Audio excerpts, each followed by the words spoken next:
Hello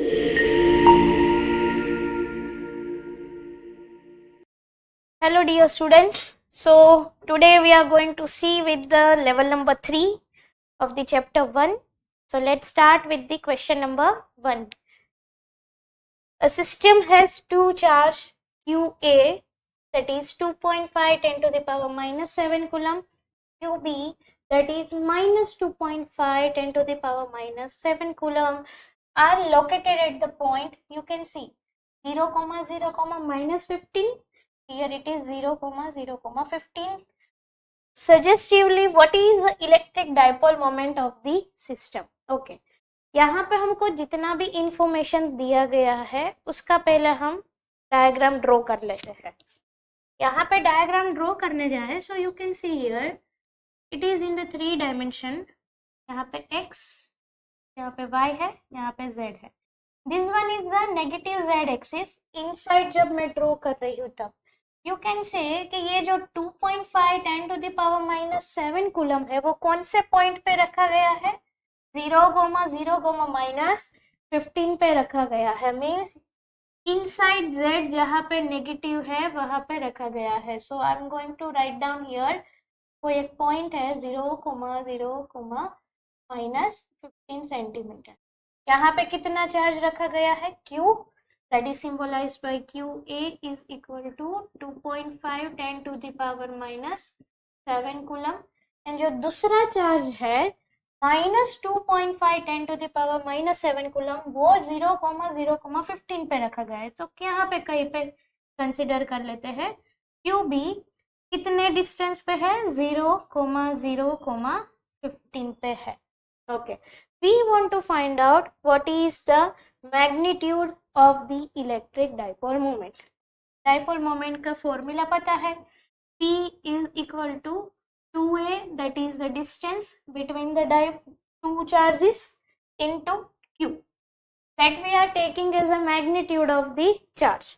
यहाँ पे 2a distance कितना हो रहा है? So look at here, distance that is nothing but we are going to denote by the 2a, that is equal to ये वाला देखो 0, 0, minus plus 15. Here it is 0, 0, minus 15. So the total distance will become 15 minus 15. That will be 30 centimeter. That is the 2a distance. अभी हमको इसमें put करना है.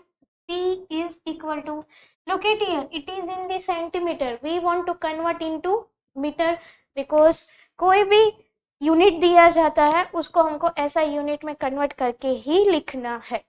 सो 2a की जगह पे लिखेंगे 30 into 10 to the power minus 2 into the magnitude of the charge, that is nothing but 2.5 10 to the power minus 7.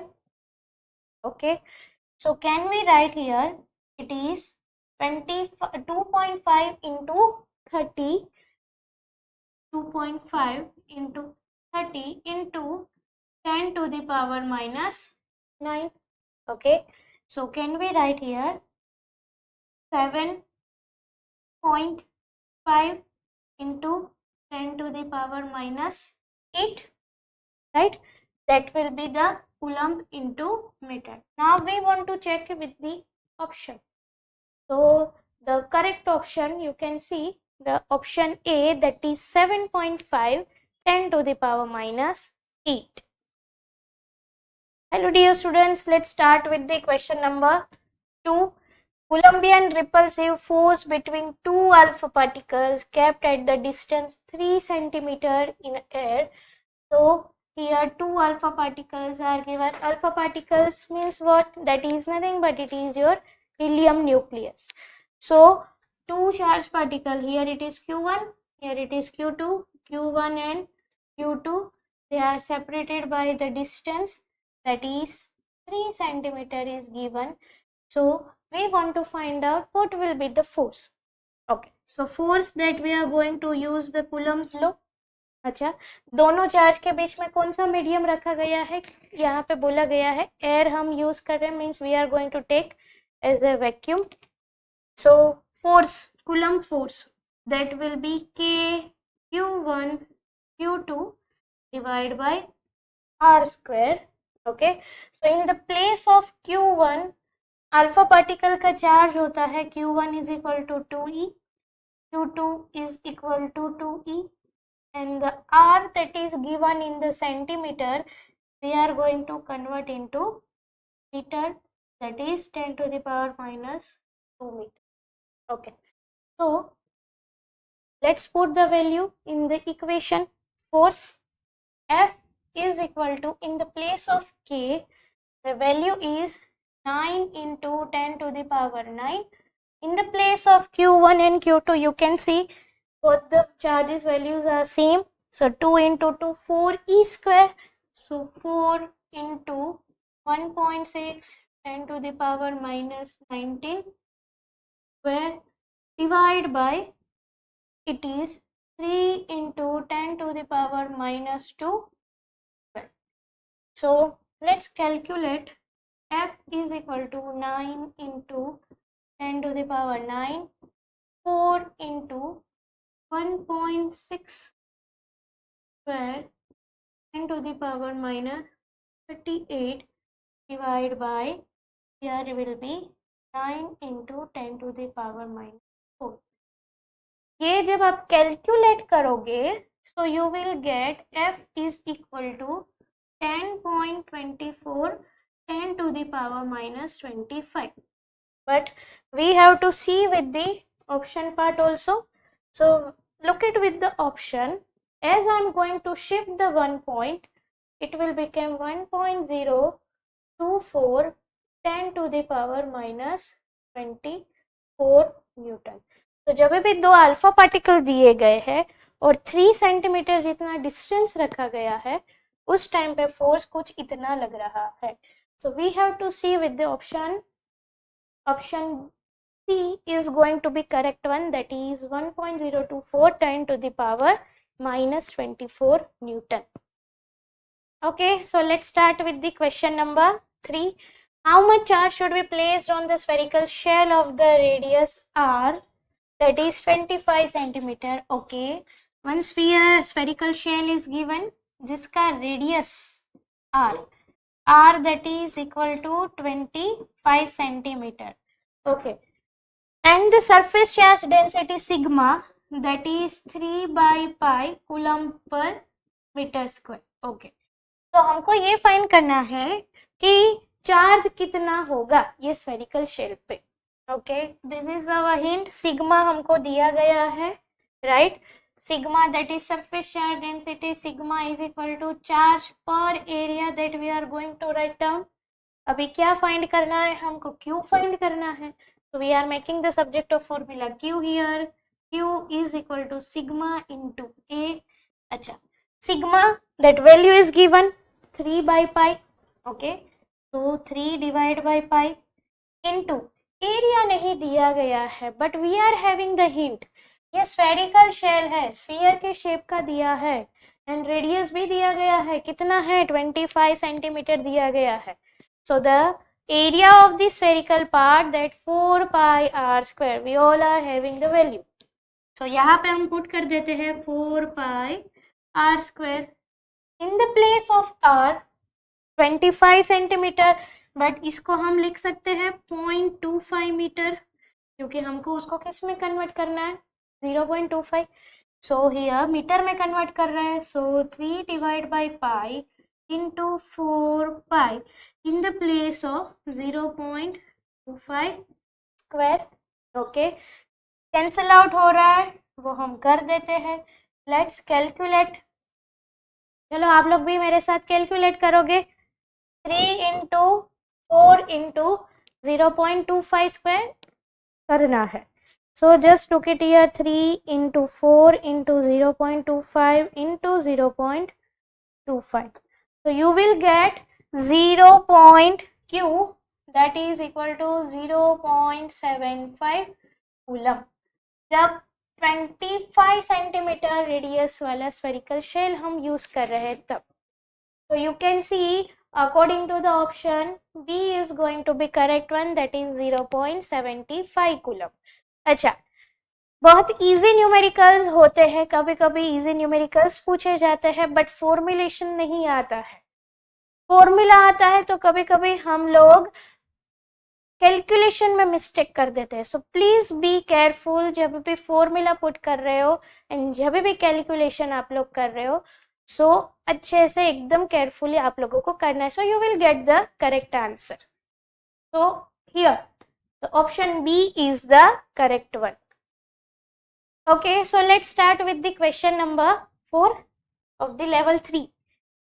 A plastic rod rubbed with the wool is found have a negative charge of 8 into 10 to the power minus 7 coulomb. Okay, the charge value is given, so the number of the electrons is transferred from which to which. कहाँ से कहाँ transfer हुआ है वो हमको बताना है। अच्छा, negative charge means we are having Q value हमको दिया गया है, कब? जब प्लास्टिक रोड रब किया जाता है वूल से, तब नेगेटिव चार्ज मिल रहा है, वो कितना है? 8 into 10 to the power minus 7 coulomb जितना मिल रहा है। अच्छा, okay, now we want to find the number of electrons, that n value we want to find out. Okay, negatively charge है। अच्छा, तो हम क्वांटाइजेशन ऑफ चार्ज का फॉर्मूला हम लोगों को पता है, that Q is equal to, हम क्या लिखते हैं? N into E। Okay, in the place of N we are not knowing, तो उसको ही हमको सब्जेक्ट ऑफ फॉर्मूला बनाना है। तो can I write here N is equal to Q divide by E। Okay, in the place of Q 8 into 10 to the power minus 7 divide by 1.6 10 to the power minus 19. So let's start with the calculation.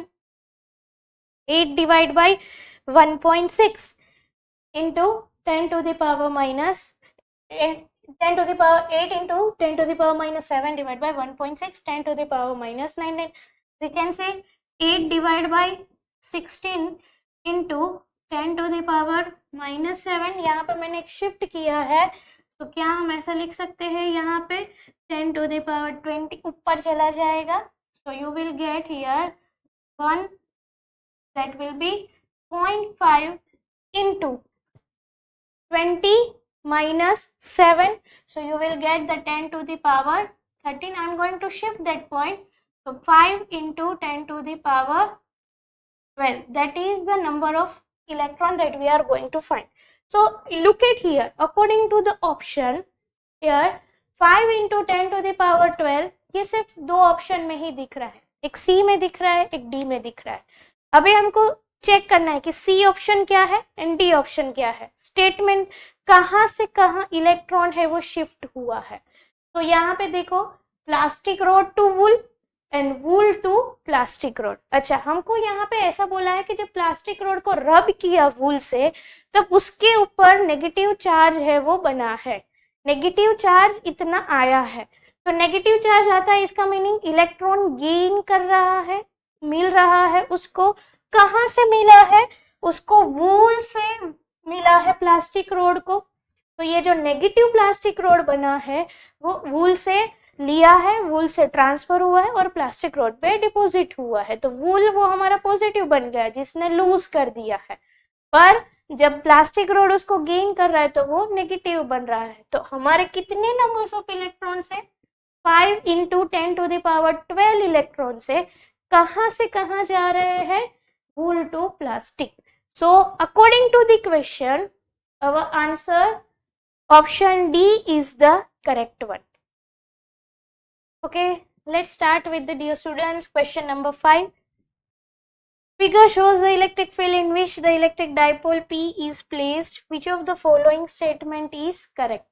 Okay, यहाँ पे electric field में हमने एक dipole को रख दिया है and minus Q and plus Q charge आप लोगों को यहाँ पे दिख रहा है, दोनों के बीच का डिस्टेंस डाइपोल है। So we are considering 2a जितना डिस्टेंस है। ओके, अभी ये फिगर से हमको इतना पता चल रहा है कि इलेक्ट्रिक फील्ड की डायरेक्शन ऑलवेज पॉजिटिव से नेगेटिव होता है, वो हम लोगों को पता है।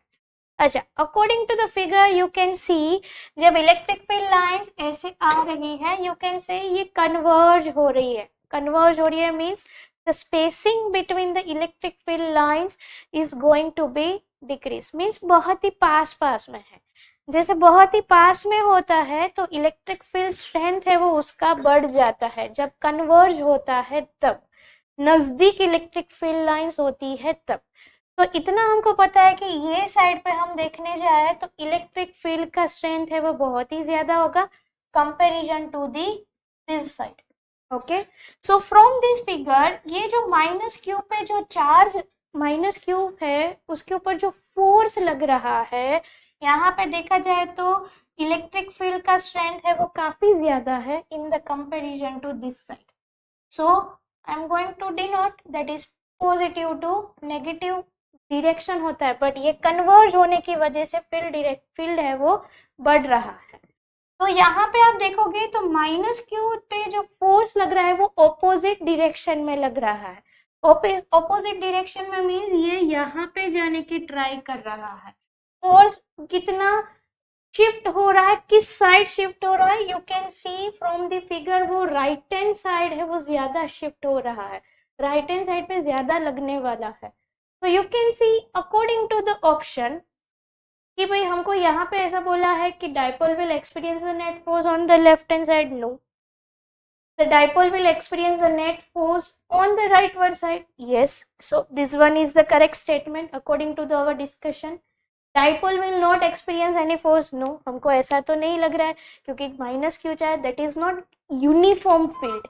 If uniform field दिया जाता तो हम बोल सकते हैं कि नेट फोर्स उसका क्या बन जाता, जीरो बन जाता। So according to the option you can say or dipole will experience a net force in upward तो यहाँ पे लग नहीं रहा है।